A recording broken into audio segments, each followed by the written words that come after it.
تو توبہ کرنی ہے، اللہ سے معافی مانگنی ہے۔ انما التوبۃ علی اللہ للذین یعملون السوء بجہالۃ ثم يتوبون من قریب فاولئک یتوب اللہ علیہم وکان اللہ علیما حکیما۔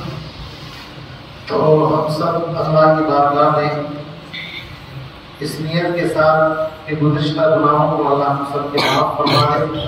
ہم کمزور ہیں، ضعیف ہیں، اور سچا آدم علیہ السلام کا اگر دیکھا جائے تو فرزند اور ان کا حقیقی بیٹا وہی ہے جو باپ کے نقش قدم پر ہو۔ آدم علیہ السلام نے ربنا ظلمنا انفسنا کہہ کر کے اپنے رب کو جب تک منایا نہیں تب تک چین نہیں۔ تو ہم سب بھی اسی وظیفے کو پڑھے چلتے ہیں، انشاءاللہ اللہ کی رحمتیں ہم پر بارش کی طرح برس جائیں، اور اس ختم قرآن کے موقع پر اللہ ہمارے گناہوں کو نیکیوں سے تبدیل فرما دے۔ ان الحسنات یذہبن السیئات۔ تو بہرحال آپ سب حضرات درود شریف پڑھنے کا مطلب 3 مرتبہ اور اللہ کی بارگاہ میں ہاتھ اٹھا کر کے انشاءاللہ دعا مانگیں۔